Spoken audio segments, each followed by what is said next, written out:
So, hello and welcome to another National Leprechaun Museum talking series. Today I'm joined by Eleanor. Hi there. Hi there. And Eleanor, we're talking about the weather. Aren't we always talking about the weather? But it's the most. Have we run out of things that already we're like going with the weather? I don't think so. I mean, it's kind of like the opposite. When the Irish people meet in conversation, the weather is the first thing you talk about. Or COVID. Or COVID these days. Yeah. I remember once reading that in Ireland and the UK, the weather was the standard topic of conversation, especially for people who hadn't met each other before. Whereas in America, it's what do you do? Like, what's your job? So that's why when Irish people or people in the UK go to America, and the first thing they're asked is, "What do you do?" It can come across as a bit rude. Yeah, because it's I suppose what do you do is a bit more of a personal question than talking about something arbitrary like the weather, because they don't like in the States they tend not to like personal questions, like you don't talk about who you voted for and things like that, personal questions, but in Ireland and the UK it's the weather. No, what does your father do? That's probably more of a question in rural Ireland. And was your father she used to make hay while the sun shone? Well, listen, if we're gonna do a series about the weather, there probably won't be much talk about sun shining. No. It's raining right now. It's raining right now. Yeah, look at it outside. Always The raining. full moon is out. I have to think of the date when this is going out. Today is a Friday. Okay. The 4th. Okay. All right. Perfect. So then we'll be fine. There's not a full moon, but sure, feck it. But am I right to be down on the weather when it comes to, let's say, Irish storytelling and Irish folklore, or is the weather actually interesting? I think it's a bit of a mixed bag. I think sometimes, if depending on the story, you don't notice the weather, or you take note of the season or a particular festival like Samhain, and then you know that if it's a story is set at Samhain, it's the end of October, start of November, it's dark, it's cold, it's starting to be a bit wintry, and the night is a lot longer than the day, whereas sometimes the weather is almost a full-blown character. Yeah, because I'm used to telling leprechaun stories and some great stories where it just seems to be a nice day to be outside. Yeah. Do you know what I mean? Someone's walking along and they happen across something, but I suppose when you're talking about seasonal kind of breakdown of stories, it is more about whether it's light or dark. Yes, day or night. And the weather seems to be more of a mood thing with the story. It's normally a battle or some kind of enactment or some kind of engagement that causes the weather to turn. Almost pathetic fallacy. Almost. In fact, no, that's what it is. Yeah, a lot of the time that's what it is. But I think because Irish weather is so changeable, there's often, what's the saying, 4 seasons in a day, that if you were to tell a leprechaun story, realistically over the course of an Irish day, it would be something like, Pat was walking down the road and it was a lovely sunny day, and then he catches the leprechaun and it starts raining, and then he goes home for assuming this is the Red Sox story, for example, and then he ties his sock up in the tree and it's getting so windy that he's almost falling out of it, and then he goes home and he gets a shovel and the sun's shining down on his back and he's sweating as he's running to get the shovel, and then he comes back and he's struck by lightning. He's lightning. Holding the shovel. Exactly. And there's just too much. But I suppose it's it doesn't. I mean, the absence of discussing the weather in the stories as well, because something like the Curse of Macha, again, it's a nice spring day. Yeah. You know what I mean? There is no mention of it at all. I suppose it's like you say, it really is a character in some of the stories. It's a big part of the landscape and the setting and the mood for it. Until someone decides to interfere with the weather. Yes. And we do see that there's objects within Irish mythology that do allow for the changing of the weather. The Dagda's harp. Oh yes. It is one of those treasures that can. Now, the Dagda's harp is described as having a number of different powers, but they all seem to be the idea of calming or enraging, and whether that's an affliction people's moods, or the controlling the weather in the same way. It's the same kind of thing. But I saw once where it referred to the Dagda's harp rather controlling the three winds. The three winds? Yeah, I know, that's really weird. I've never heard reference to the three winds before. Oh, they'd be. It couldn't be north, south, east, west. No, it was strange. I was like, is that a ye olde typo? I wasn't quite sure, but again, it's that thing of like kind of calming or exaggerating. I don't know what's the proper word for that. What's the opposite of calming? Sort of enraging or buffeting wind. Yeah, buffeting winds. Yeah. But you see it so much, like, and obviously being an island, the condition or the mood of the sea is such a big thing as well. Yes, indeed. And we see that in Over the Nine Waves, like, which is brilliant. Where that's a great use of the weather as a force, almost like as an army. Yes, as a weapon by either side. Yeah. There's the princess of the Tuatha De Danann on Ireland on the shore, who first of all set 9 waves as a measurement. Yeah. Which I love the idea of. Nice arbitrary kind of thing. Yeah. Like that's the first time I read that story, like that was the point at which I decided to start telling it. Like 9 waves, that's mad. I love this. It's a unit of measurement. Yeah, it's a unit of measurement. And then when the ships from the Milesians turn around after 9 waves and begin to sail back to the shore, that's when the waves are buffeted up and up into a hurricane. Yeah. Which is it's with the weather being used. You know, but in Ireland as well, because you've got the other side, apart from the wind and the rain and the raging seas, you have where we have droughts. Yes. And it's actually, I think it's 27 days of no rain in Ireland is officially a drought. I believe in different regions it's different amount of time, but for Ireland it's 27 days.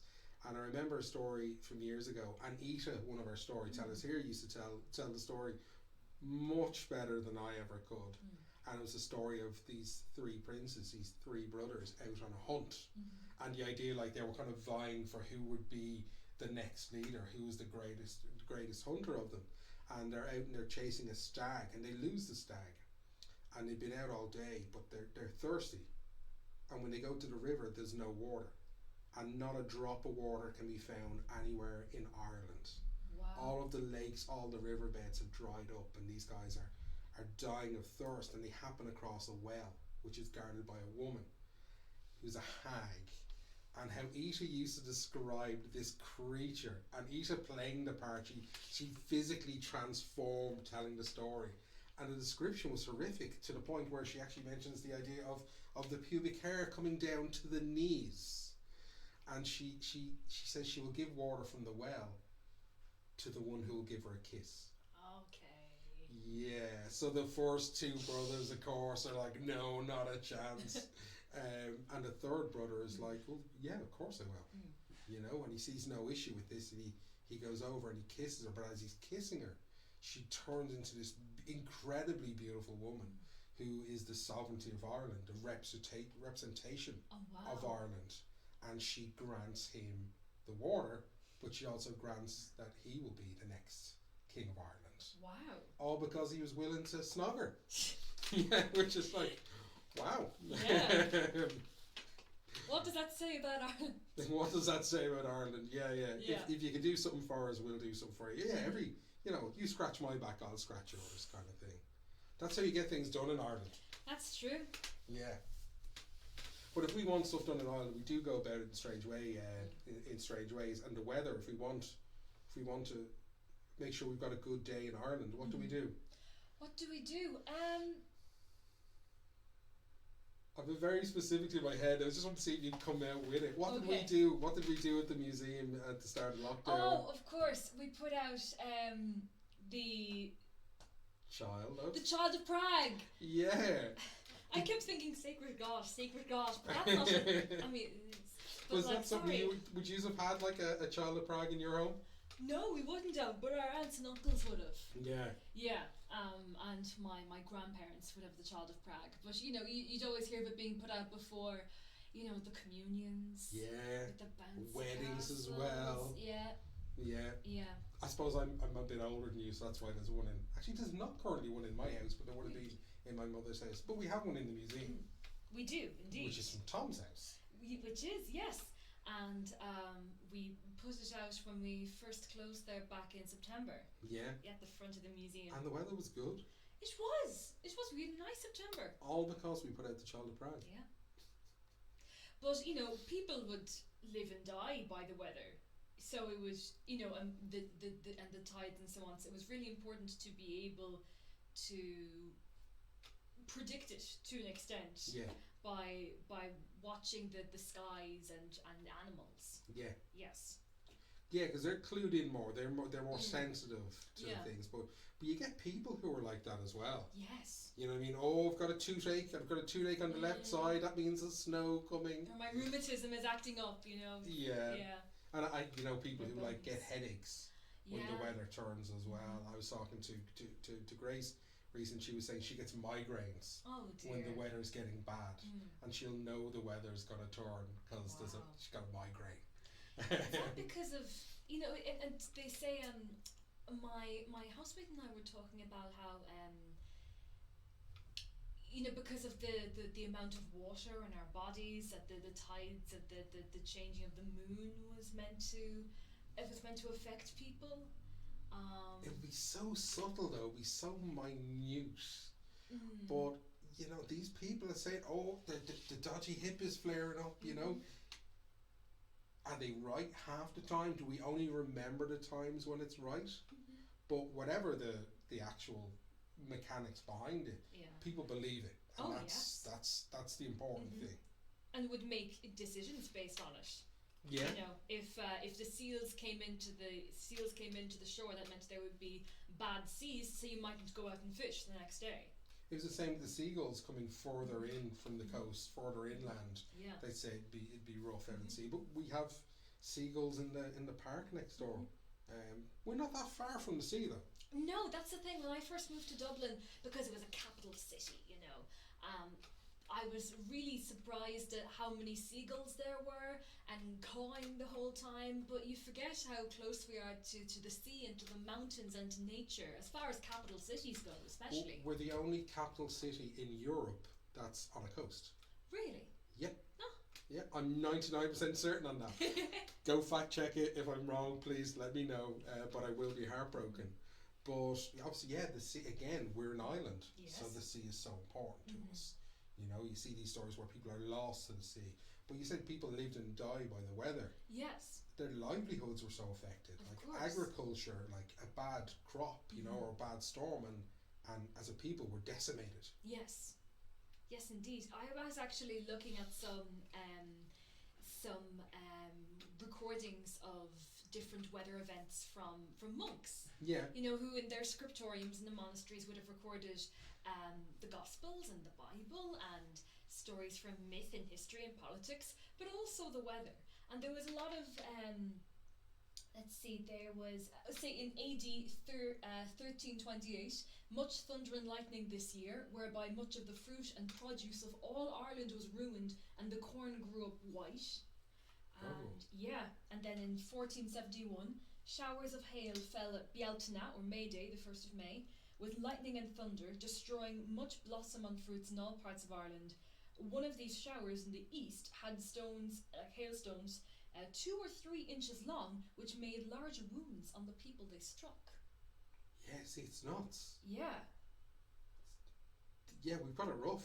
We do. I mean, we're very lucky in Ireland that when it comes to weather, we don't experience extremes. No, we don't. No, even if you just look across, at the UK, when their temperatures go up, like I mean, in Ireland, if we get to 26, 27 degrees, scorcher, we're gone. You know what I mean? We're done. Yeah. But we'll see business in the museum drop off, like 10 years of watching it.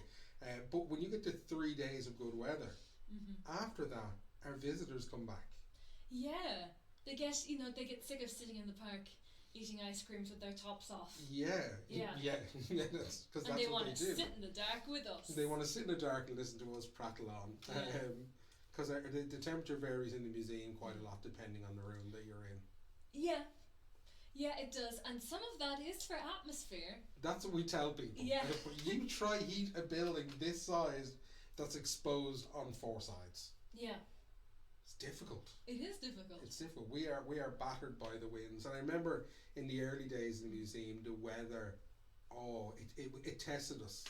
Oh, yes. It was checking to see if we really wanted to be here. And I remember at the front of the museum where we've got the lovely grass now in the area as you come in, that was just tiles. And it'd get slippy and we'd have to put down the wet floor signs. But we lost so many good signs, Eleanor. So many honourable yellow signs were just blown off down the Lewis lines and lost forever. And the grass came in as a way to stop the trip hazards outside. Because it as well as being a lovely feature, there is a lot of grip with it.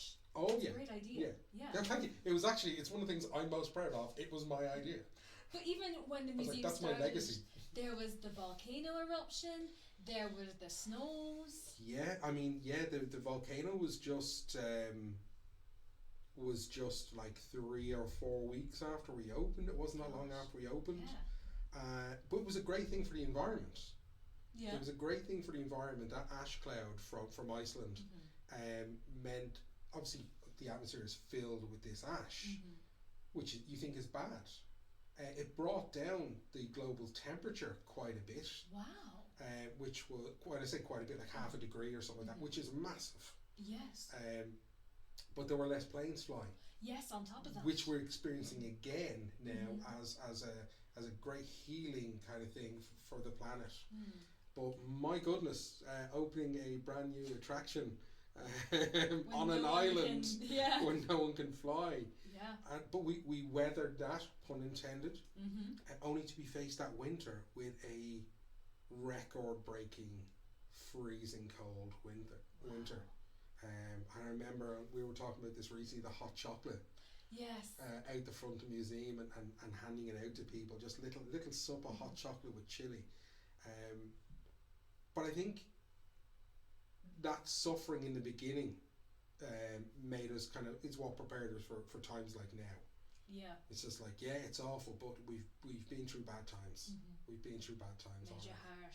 It is. The weather has actually kind of like trained us. It's like a personal trainer who roars in your face. And even during the last big snow, we managed to open the museum safely because we were really lucky. Like, I mean, you don't live far from the museum at all. No. And I know you weren't here then.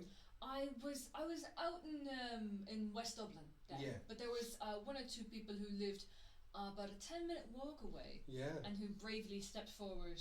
And I think on the 4th day, I decided I was walking in. Yes. Because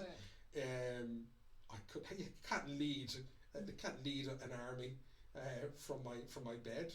Well, it turns out you can, but you didn't know it at the time. I didn't know at the time, but I know that you can now. But that's only when you've got the right people behind you.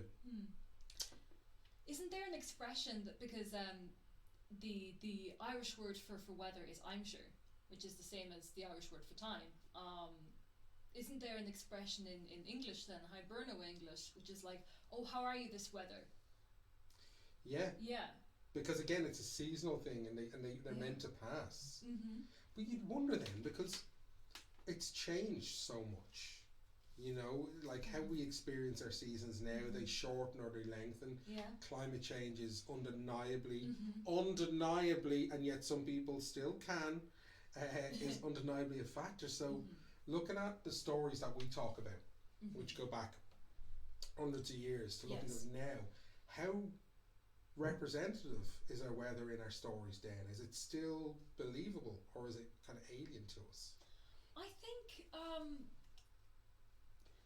well, you see, I suppose, like, if you're telling a story and you say, oh, Fionn McCool and the Fianna were out hunting on a beautiful sunny day, you automatically think of what a beautiful sunny day means to you, whether you're listening from Dublin or whether you've grown up all your life in California. Yeah. Or Brazil, and what a beautiful sunny day means there. Yeah, that's true. So it's hard to tell, because we only really started recording temperatures in Ireland in the 19th century. I suppose, where it's pre-recorded history that we're telling the stories about, and of course how we as storytellers tell the stories.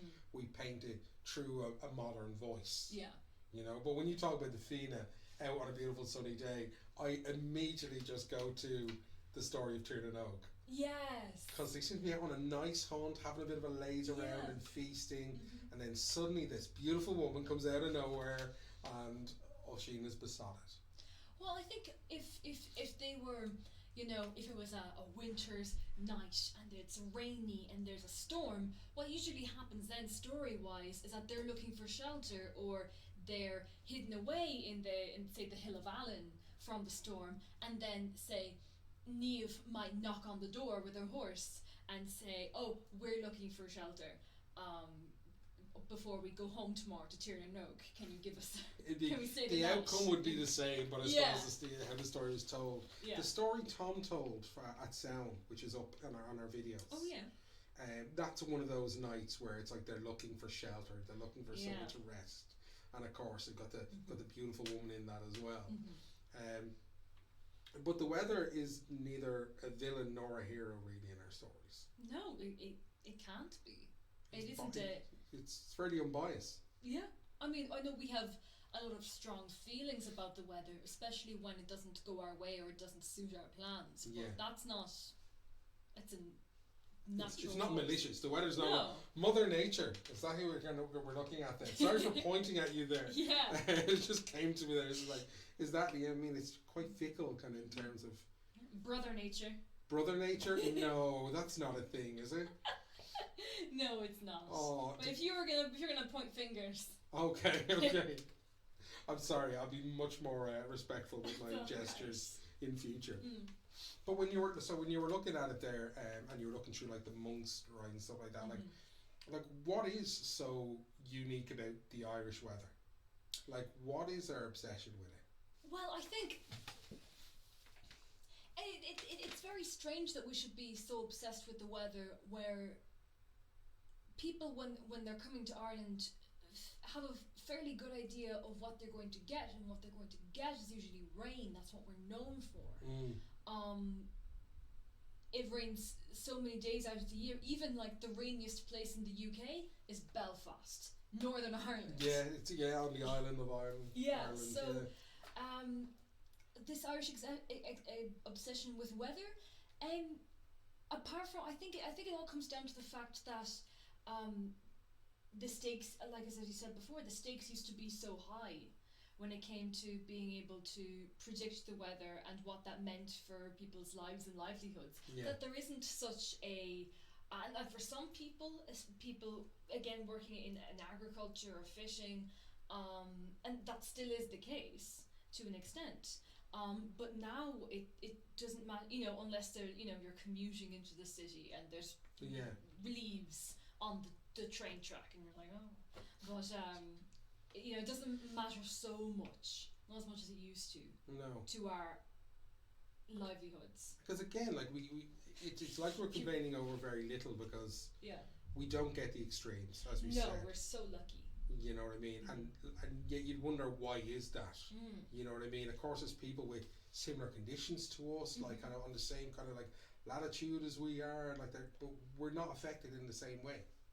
Well, I mean, it's interesting because one of the inconvenient things is that it can often be really hard to tell what sort of winter we're going to have, because it can either be very cold and freezing for a lot of it, at least by our standards, or really, really mild. And that's because, and it can be mild, and Ireland is a lot warmer than other places on the same latitude on the globe, because of currents like the North Atlantic Drift or the Gulf Stream, which send, I don't know what the term is, warm vibes our way. Warm fronts? Warm fronts, maybe? Warm fronts. You see we here? should have, that's what we should have done. If we could have green screened this up, that would have been fantastic. But also our winters can be cold because of Siberian and Arctic winds, which come whoosh. But yeah, because like wind is, you know, one of the things that seems to get controlled. We look at the origins of our rivers and stuff like that, and you always see like the overflowing of a well and the things that formed and people crying into it. But the wind is such a big thing. And I remember growing up in the 80s, and I suppose maybe I haven't paid attention to it, but we used to get this kind of red sand that would be built up on the cars and that. And apparently the sand, and I'll be honest, maybe I should have looked into it before we did this, but I hadn't. This is just coming into my head. You can dub it in the edit. But these sands had blown in from like obviously outside of Ireland and had been carried up on this wind. Wow. But you would see deposits of this red grainy sand all over the cars and like the edge of paths and stuff like that. And maybe it's something specific to like the East Coast. But the wind, as I said, like the Dagda's harp, can be controlled by the wind. Nuda's sword is another one that can control the winds, though it's multi-purpose, like a Swiss Army sword. Their sword is, but the wind seems to be something that like has a big factor, because of course people think about our fairies, let's say, and I'll use that language for a moment, and we get asked, well, do they have wings, like, and can they fly? And a lot of our other world people are not winged. In fact, you'd struggle to find winged creatures. Yeah. Or mythological creatures in Irish mythology. But where they can fly, it seems to be through manipulation of the wind. Yes. They're carried off by this, or by changing into a creature which allows them to. And it's often a punishment, like after turning the children of Lear into swans, Aoife is made like a demon of the air and is sort of buffeted about on winds for thousands of years. Yeah. Not being able to stay in one spot, because it's not what the wind does, but not being able to settle. It sort of destroys and unsettles everything in its wake. Yeah, it's strange actually that it took us this long to come back around to the children of Lear, because in terms of weather conditions, it's the most weathery story. It's the most weathery story. Yeah. I mean, you get them being tossed around like on the Sea of Moyle there. It's it is very representative of Irish weather. Yeah, even that, you know, part of their punishment is 300 years on the Sea of Moyle where the conditions are really bad. Yeah. Yeah. Loch Derivara, and again I'll go back to the field trip that we took where we went out on boats on Loch Derivara, which was incredible. But on our field trips where we've gone out, I think we've experienced every type of weather, because we do our field trips in New Zealand 4 times a year. And you have to dress for every eventuality. Yeah, you as really, you do really when you're travelling to Ireland. Because we'll do a field trip in like February, we'll do one May, June, we'll do one September, and we'll do one in December. Yeah. And some of the December ones have been so cruel. But you feel, you ultimately feel good. But I always tell people bring spare socks. Yeah. Regardless of the weather. Yeah. Because either you're too hot walking up whatever hill you're climbing, that you need to change your socks because they're a bit sweaty, or that it's been raining so much, or walking through marshes and bogs, and you're lucky if you still have your socks on by the time you get to the top.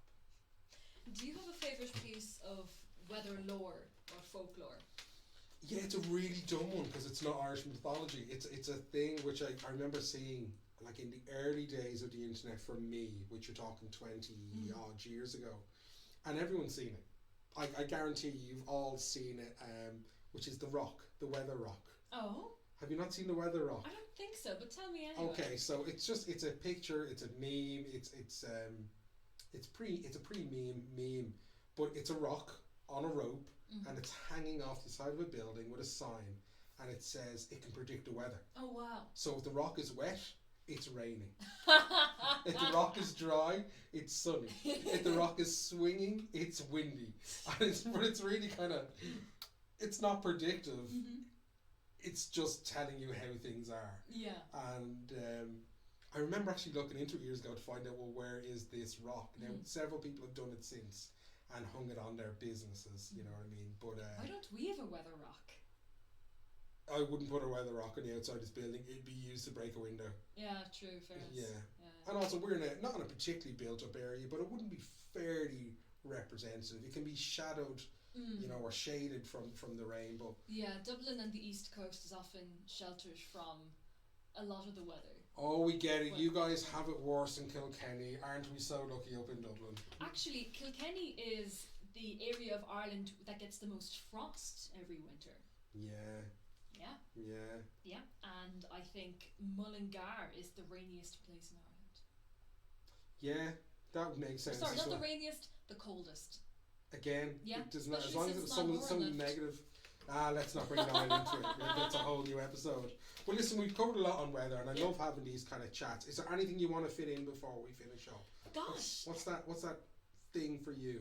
The thing for me is, I guess, well, I wanted to talk a little about the borrowing days. Oh yeah, please. Yeah, the borrowing days is something really interesting. It's basically it's the first 3 days of April are known as the borrowing days, and it all comes from the story of this cow called the specific breed, a Borealoch or a brindled cow, who at the start of April was complaining about the awful March weather that they'd had in the previous month, and the month of March starts getting really annoyed at this cow and goes to April and like borrows the first 3 days of April. So and stirs up so much a bad weather, rain, storms, wind, thunder, what have you, that the cow dies before the 3 days are out.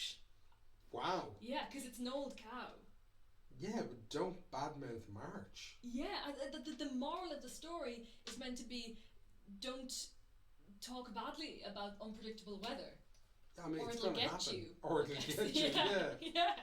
But we see that happening. We see that in the story of the woman who lost, and we've talked about it on lives and that before, because it's just a great story. The woman who lost, like, her grandfather, her father, and her husband to the sea, and she sends her son off. She curses. It's called a curse on the sea. She curses Manuel MacLear, the Irish god of the sea, and sends her son off to America, to the central kind of states. Only later after a long silence, to receive a letter informing her of his death, that he died during a storm in the town, and he was found with water had filled his lungs. The rain was so heavy, so he was drowned. Wow. Just like his father and his grandfather as well, and his great grandfather. I suppose we can't not mention climate change. Yeah, I mentioned, but I was afraid to. I didn't know if that something I should go near. No. I think it makes sense. You know, I think. I was saying a little while ago that it because it was hard to predict what sort of weather or what sort of winter we're going to have in Ireland, because it can be really unseasonably mild or really, really cold, and because of that, it's sort of, I feel like it's another, like if it's a cold winter, or at least not a mild one, there's a certain group that might be like, hey, what's this global warming thing? Yeah, you know? because they take it literally. Yeah. It's climate change. It's probably the term. Yeah, the climate crisis. The climate crisis. Yeah. But as an island nation, with a lot of our towns and perhaps Europe's only capital city on a river. Yeah. On the coast. On the coast, I should say. Yeah. So many of them are on rivers. Yeah. Oh. That's okay. But I don't think we could ever run out of conversations about the weather. But that's us done for talking about the weather today. We have planned out a few more in the talking series, but if there's something in particular that you'd like to hear about, or questions that you have, we can work them into them. We won't go into listing off the ones we are coming in the future. No, leave us a surprise. We'll leave it as a surprise, but we do put in the prep. We do put in the prep. Well, Eleanor, thank you so much. Thank you, Mark. For next time, we'll bring in a meteorologist as well. Oh yeah, of course. Next time we talk about the weather. If Met are watching this. Yeah, get in on that. Bit of sponsorship would be nice. But guys, thank you so much for joining us, and we'll see you very, very soon. Thank you so much. Goodbye. Bye now.